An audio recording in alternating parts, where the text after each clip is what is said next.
Hello and welcome to Dragon Age Origins Ultimate Edition from GOG and to LastofAvari channel. Hello YouTube, hello Twitch, and we are starting here because we have Wynne. And the game is not about to end, but we have Brazilian Forest and Denerim and maybe some extras, but not a lot of extras. And I want to start her companion quest, so let's talk. It's been a long day. Rest would be welcome. Yeah, so are you alright? Yes, of course. I am just a little weary. As you may have noticed, I'm no spring chicken. I mean, I'm not sure what I want to say. You're very springly for your age, though. I don't want to mention her age, kinda. But on the other hand, I don't have too many options, good options especially.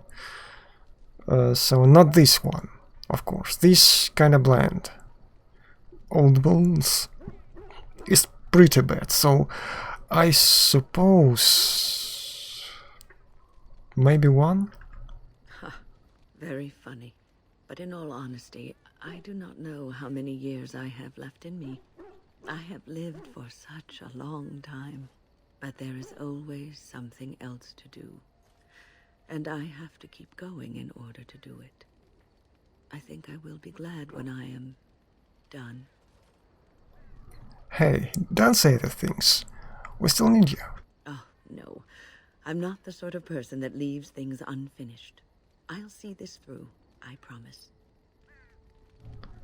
Okay, so that's something, but that's not too much. Have you encountered many abominations, apart from the ones in the Circle Tower? Well, there was Connor. Ah, yes, Connor, of course. The first time I saw an abomination, my blood turned to ice. It was months before the nightmares stopped. It was the knowledge that I could easily become one of them that frightened me the most. Well, you're a great mage. You would never become an abomination. Every mage is vulnerable, no matter how accomplished or powerful. That is the first thing we learn, and overconfidence can lead to recklessness. One slip. All it takes is one slip, and everything you are is simply gone. Replaced by madness. And there is no turning back, or at least that's what they say. You have doubts? Of late, I have begun to wonder if there is any way an abomination can be cured. Or if a mage could be so possessed and still retain their sanity, their humanity. Well, from one point of view, if one retains one's humanity, one is not an abomination, right? Yes. It is madness and cruelty that define abominations. If those are lacking, if the mage remembers the person they truly are, then they are not an abomination. I never saw that. Thank you for showing me another way of looking at it. Okay, so that's one more discussion, and let's continue. Are you feeling better now? Oh, yes, and thank you for asking. I'm feeling much better today. I like making sure all of my companions are well. Well, thank you for your kindness, my dear. It certainly warms these rickety old bones. What's on your mind? I'd like to ask you something about the circle. I will answer to the best of my ability. Why didn't you want to stay at the tower? The circle is in good hands. Irving knows what to do, and he doesn't need me underfoot. For now, I will support those that battle the Darkspawn. I do feel I left things unfinished in Ostagar. There is so much left to do, and I would be part of it. I'm glad for your company. The Grey Wardens, all 2 of you, need all the help you can get. I will see this through to the bitter end, and after that, if I am still left standing, then I will return to the circle. Well, I hope you will be left standing, and more than that even, but let's see. I wanted to make sure you really wanted this. No, of course I don't. I'm old and unsure of what I'm doing. Actually, I'd rather be in a warm chair in the sun, being served pudding or some other easily digestible food. I'm sorry, I didn't mean it that way. I know. I was just teasing. The ability to laugh at myself is something I developed too late in life. But to allay your fears, yes, I am sure this is what I want.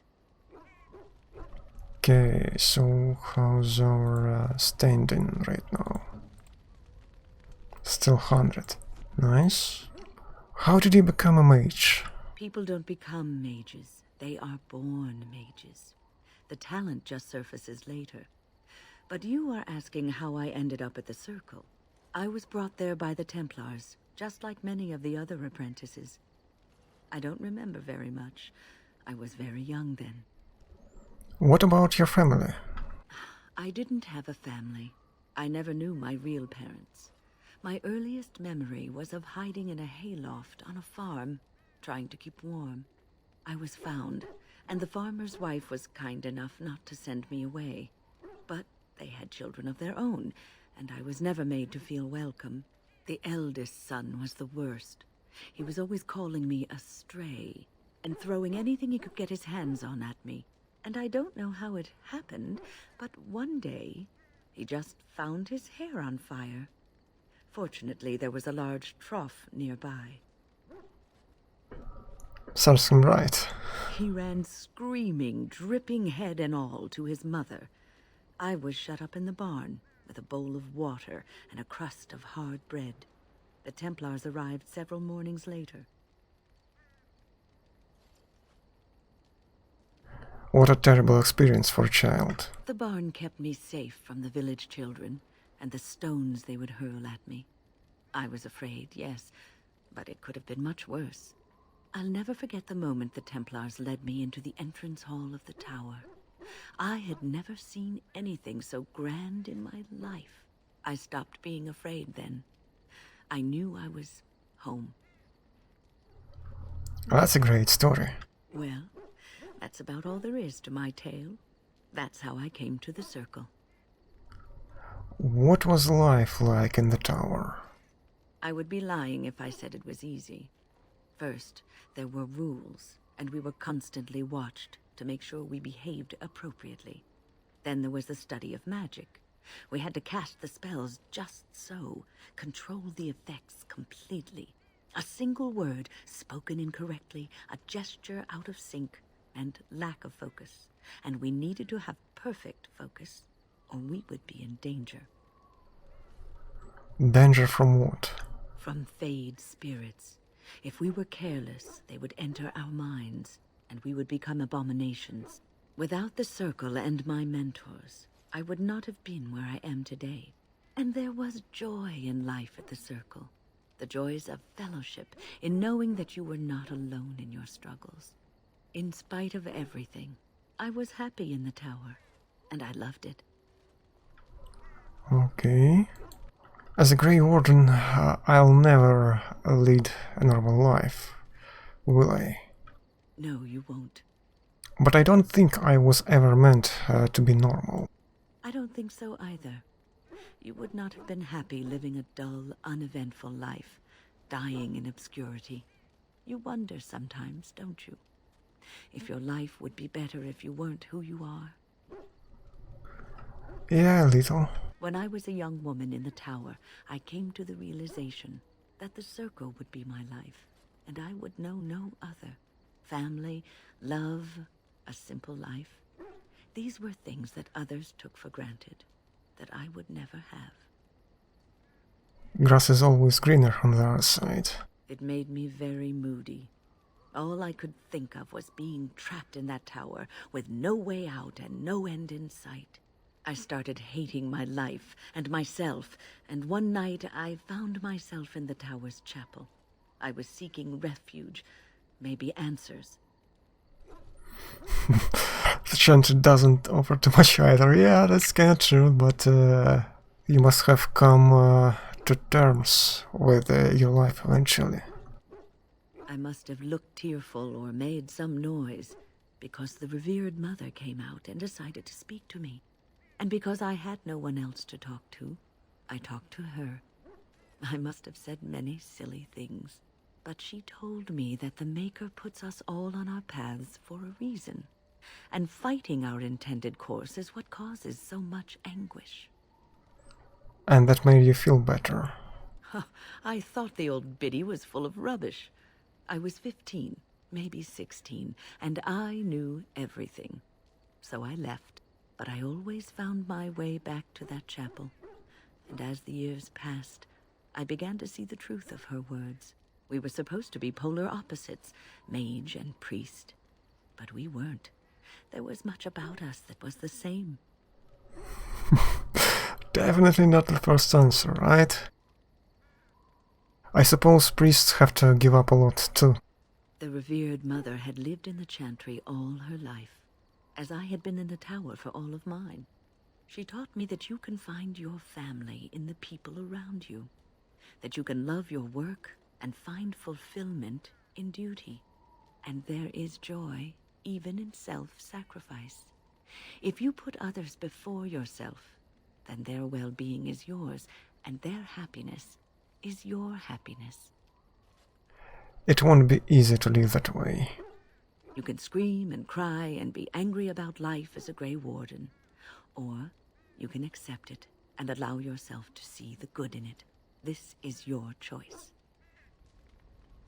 Okay, what do we have more? What's on your mind? I will answer to the best of my ability. Okay, maybe if I'll go like out of the camp and then back into the camp, we'll have some more of her dialogue, right? Indeed. 1, 2, 3, okay. And for example, let's go there. An encounter. Wow. That's a bit more than I was hoping for, but okay. Hopefully. We are fine, and how about this? Do I have a second or two? Yes, I do. Well, I'm kinda down for a bit, but now I have my bear, so that's nice. Okay. And she's, yes, Leona is with daggers. Of course, we can't afford being too remote. Let's see. I want to funk up mage. So I'm going freaking around. At least ranged units, right? Okay.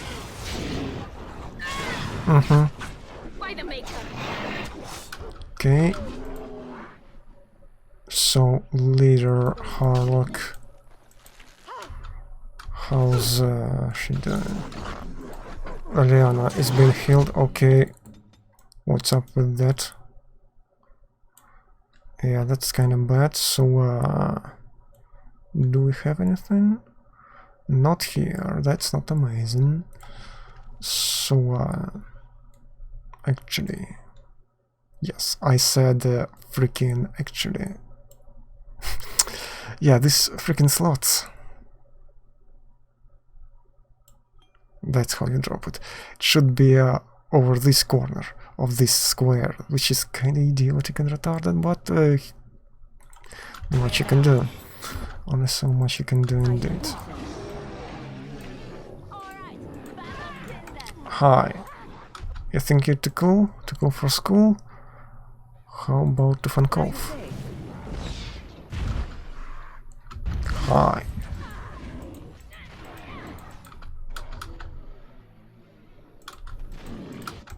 Thank you very much. So what can I do with this piece of crap? Petrify, yes? I am here, and I need a bit of help, but, well, let's just do this for a second. Yes, we have one more Harlock and then leader, right? somewhere. Or is it dead? No, the leader is dead actually. I think we can kill him.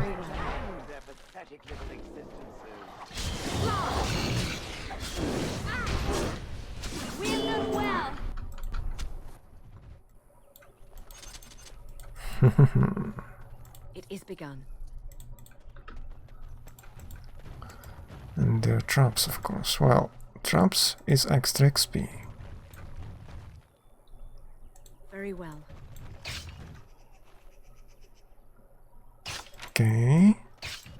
And another key. Now let's see, what do we have? Yeah, okay. So our way lies where? That's dead end, right? Maybe this one. Yeah, I think I can go there.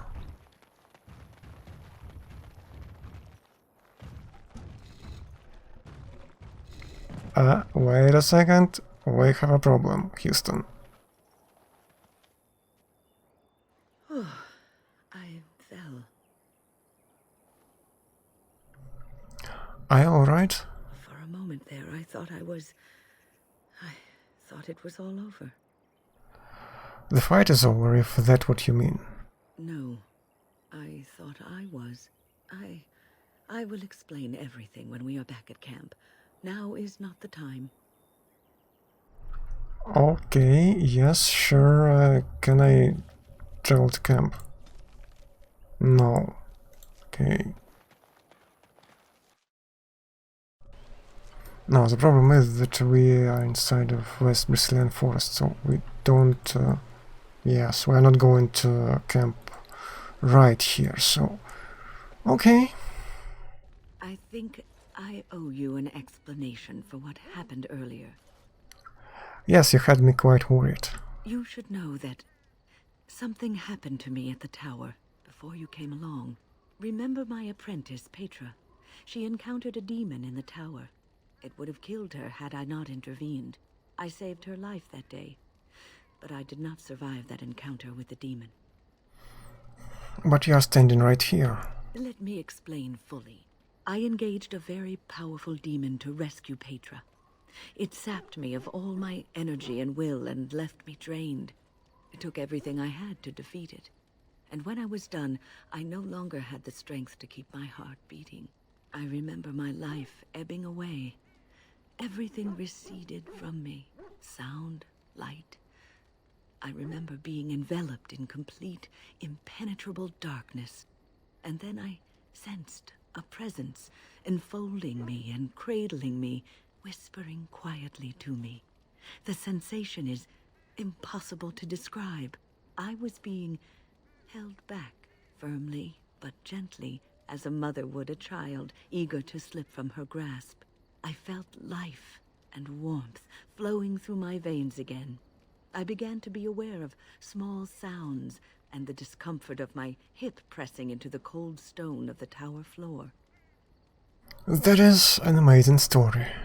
The Fade contains spirits both benevolent and malicious.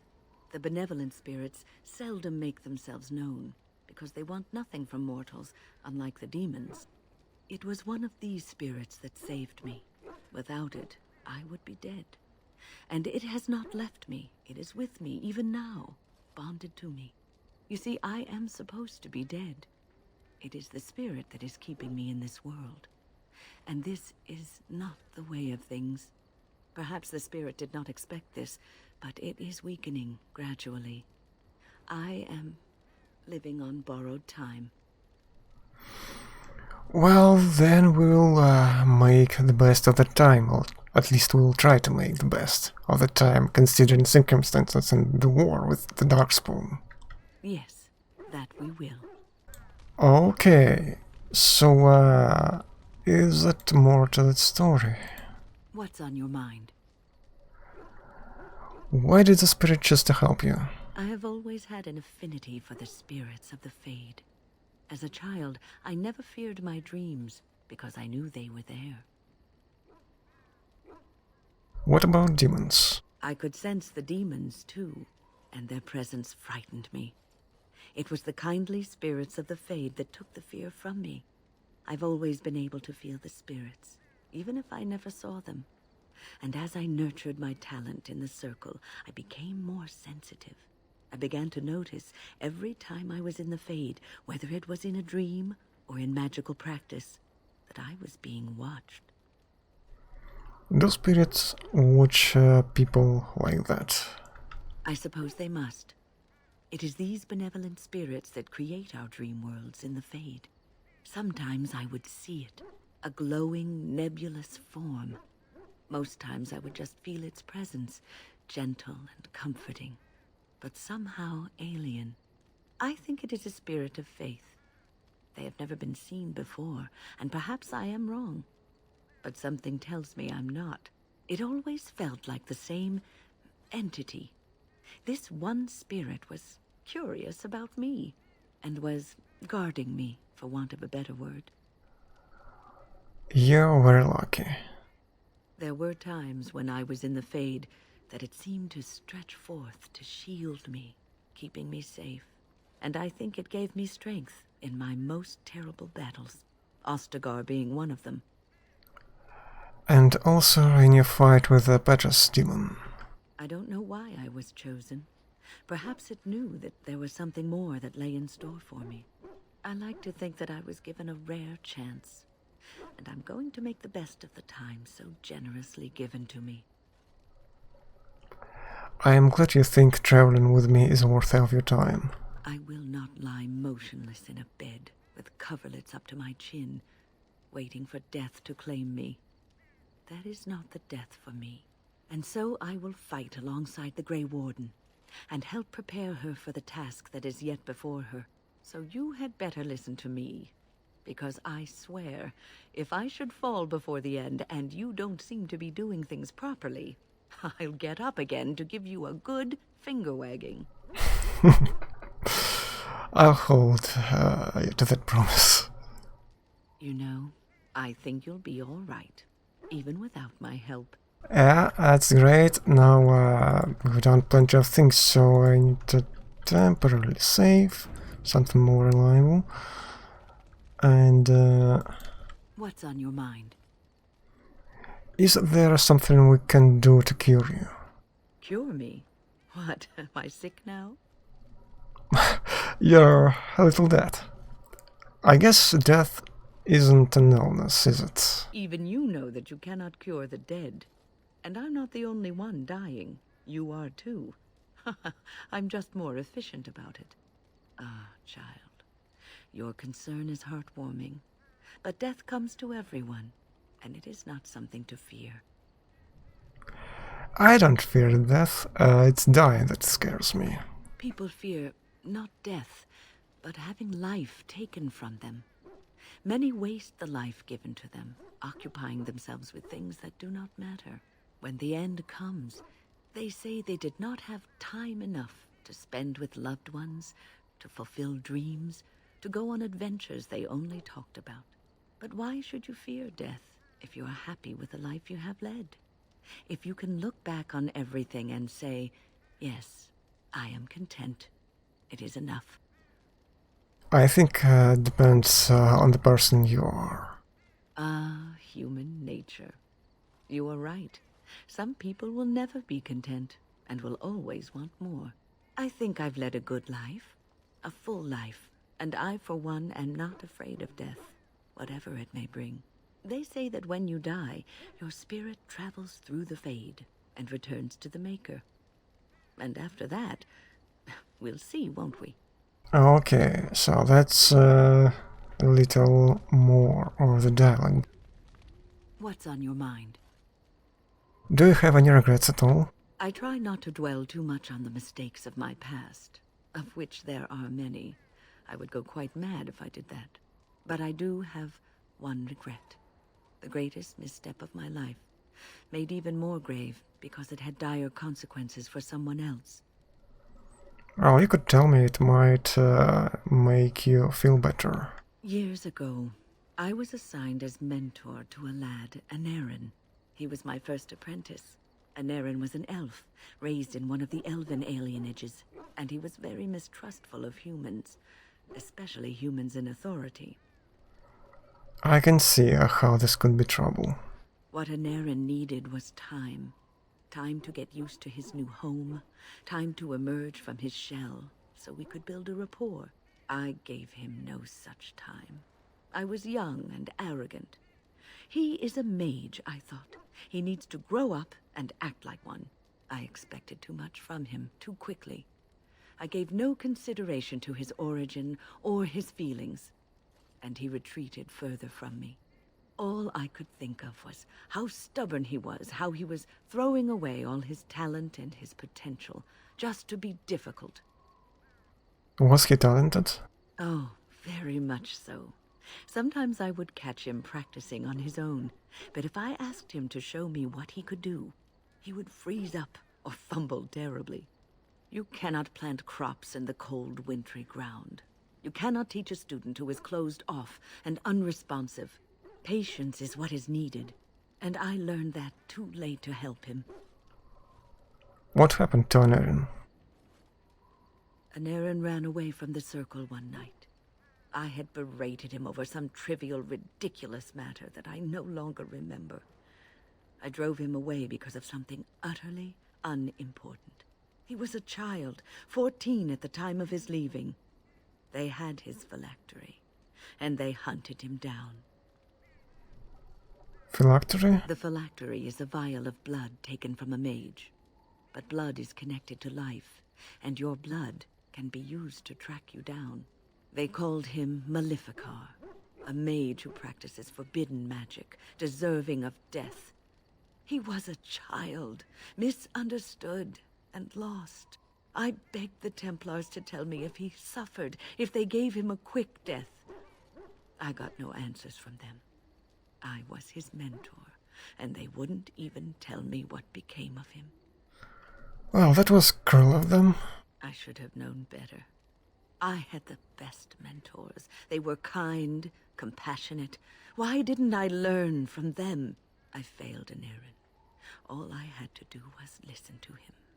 He would try to talk to me, and I would tell him to concentrate on his spells. He talked about the alienage sometimes, and the Dalish. He always talked about looking for the Dalish elves. And I think I know just one such place where we could try to find plenty of Dalish elves. Maybe he did find the Dalish. The Templars are well trained and thorough. That he still lives, it would be a vain hope. The apprentices that came after Anaren benefited greatly from the lessons I learned from him. In a sense, he was my teacher, and I his student. Then maybe his sacrifice was worthwhile. And there it is. My story, my one greatest regret. Okay, new quest. Win something. Regret. Help Wynne find closure. Yeah, and we are in Brazilian forest. Well, technically. So, let's do that.